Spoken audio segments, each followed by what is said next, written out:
Alright, y'all, welcome back to Retro ReWire. My name is JJ, and we're going to be doing part 2 of Guruguru Adventure, as you just saw.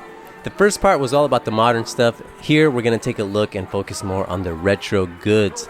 And we're going to start with the N64. Now, in the first episode, I mentioned that they had a special going on, which is actually just kind of like the store's special. You know, one game for $4.80, 2 games for $7.80, or 3 games for $10. And as you can see here, a lot of these N64 games qualify for this special offer that they have. And N64 in Japan is definitely a lot less expensive than it is in the United States, for example. Of course, a lot of these games are going to be fully in Japanese, so the value behind that is going to vary from gamer to gamer. And it's kind of cool to come into these shops, you know, in rural Japan. Or not even rural, like more like suburban Japan, just because it kind of gives us an idea of the state of retro gaming in Japan. And a lot of this stuff, a lot of the good stuff at low price has already been pillaged, has been sold, it's gone. But there's still a few titles that can be had at a decent price. And sometimes, you know, you might get lucky and you might score something that's, you know, of particular value for you. But like, for example, here we have Star Fox, you know, it's in the box. Not sure if it has the manual or not, but, you know, $4.80. And that's a pretty cool cover. As well as, you know, Secret of Mana as we know it in the States here. Now, this one has a fantastic cover.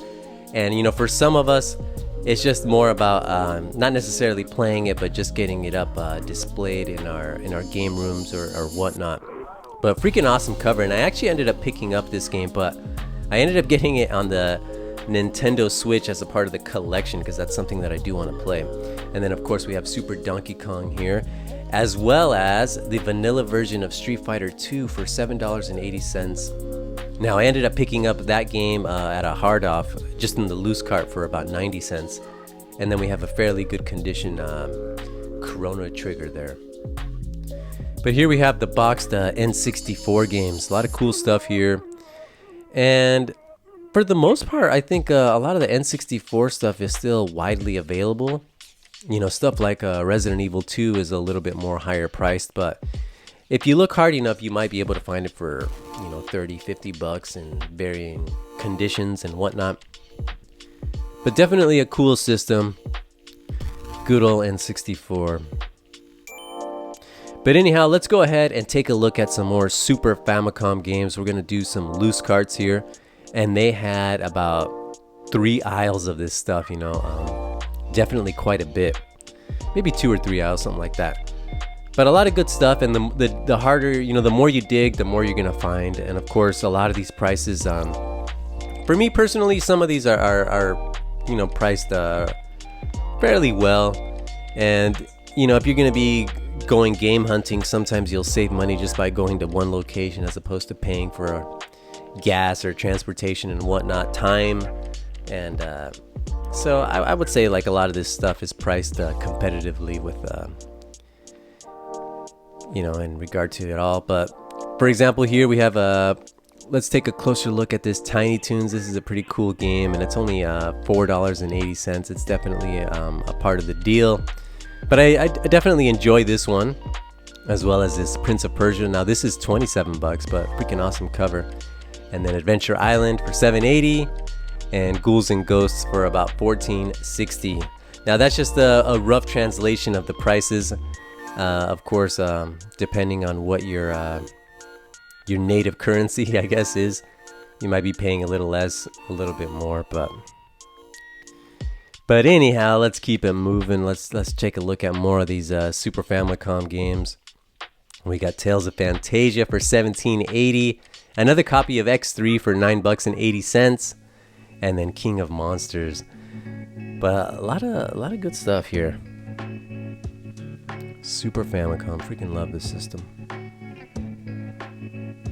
And you know, I didn't even have time to look through everything. We have Combat Tribes here, but there was a bunch of games that were, you know, on these peg hooks, and just you're going to spend quite a bit of time if you're actually looking for something specific, and they will likely high probability of them having it in stock.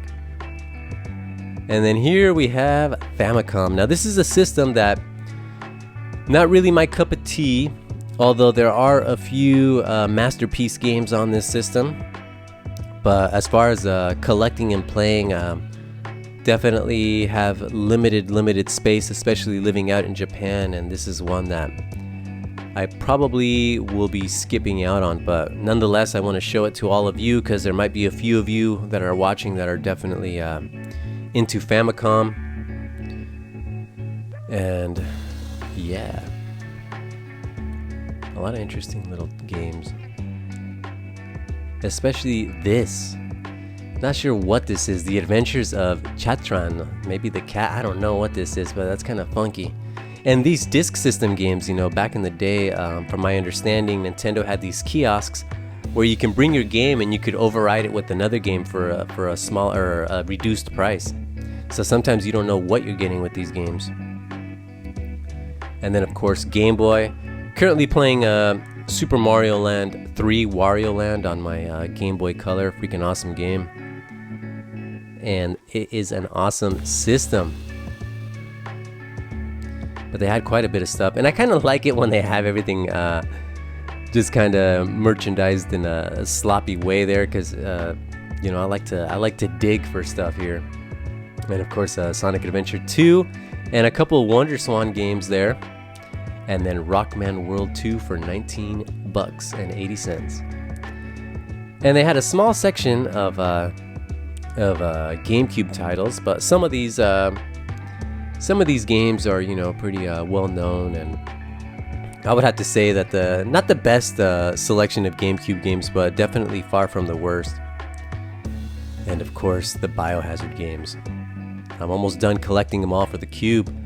But anyhow, we have some Wii games here, just a smaller section of Wii games, but there was a couple interesting titles in the mix here. I'm not gonna go into too much detail for Wii, just because there's quite a bit of stuff that we have yet to see. We have some controllers here, quite a bit of controllers.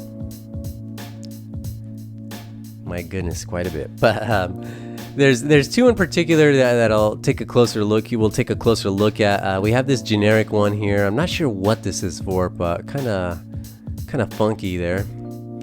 But the one that I really want to show off is this here, the Hori Pocket controller for the PlayStation. Now this is about the size of a debit card, more or less. And I got lucky and I found one at a hard off in the junk bin for about $3, but that one was definitely a lot cleaner, the one that you just saw here. But anyhow, let's make our way into the PlayStation 2 games. Now this is another section that I'm just kind of gonna glance over to kind of give you guys an idea of the scope of games that they had.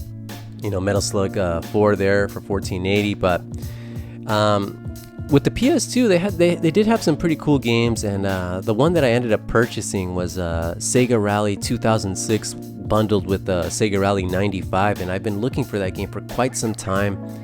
And in Akihabara, a lot of the shops out there typically have it for about between $40 and $30, you know, somewhere in that range, sometimes a little bit more. But they had it here and it was in freaking awesome shape, and it was only about $20. So I was pretty happy with that pickup, as it was a game that's been on my radar for quite some time. But definitely a lot of PlayStation 2 games. Freaking love the PS2. And I think the next thing that I want to get in regard to PlayStation 2 is a PS3 Fat that has PS2 backwards compatibility. But anyhow, let's go ahead and make our way into the retro game case. You know, Guruguru Adventure, if you've seen the first part, quite a bit of game cases that they had, display cases. And they had this one here dedicated to the retro stuff. And as you can see, a couple PC Engine systems here. And the PC Engine, definitely not a cheap system to purchase as well as collect for. And you know, the Sega Saturn is definitely heading down that route. But $69.80 for a Game Boy Advance SP. We have a boxed Super Game Boy 2 in the back there. A couple more loose Game Boy Advances, and then of course the Wonder Swan and a couple a Pocket and a Game Boy Color. They had quite a bit of Wonder Swans, and I believe this is the original model, the one that was just kind of like a grayscale screen. But $29.80 there, and I believe that's complete in box. Doesn't say otherwise. But this is a system that I would like to pick up, and these prices are not bad at all. I mainly just want it for one game, which is Ghosts and Goblins. There was a version released for the Wonder Swan that I definitely would like to play.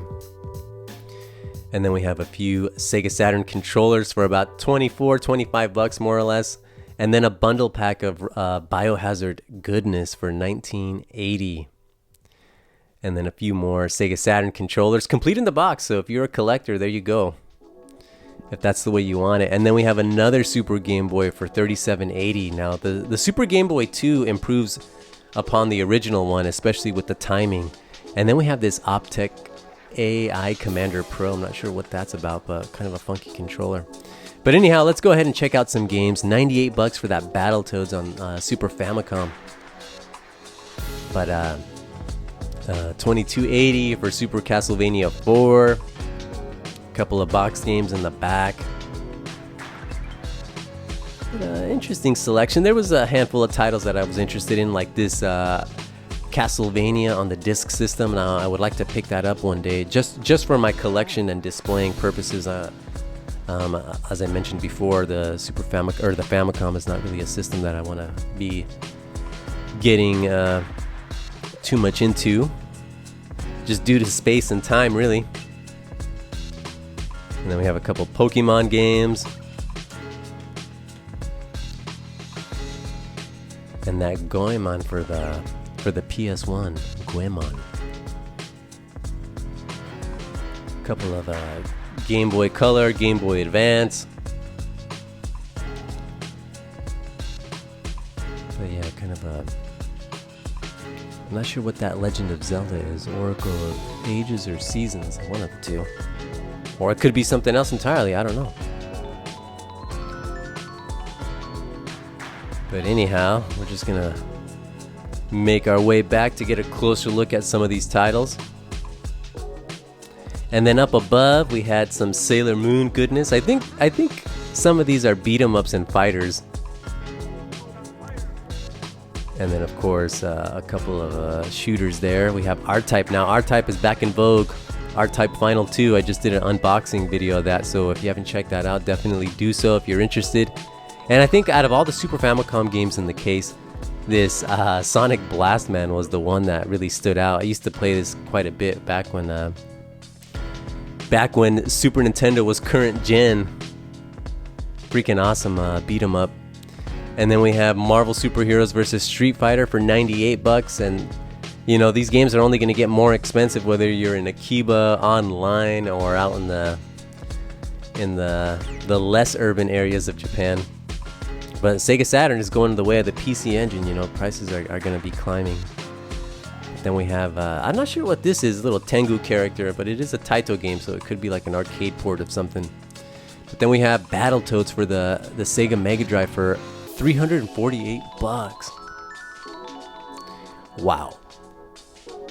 Then we have more R-Type Final there, freaking awesome game. Darkstalkers Collection, which I used to own, but I got rid of it.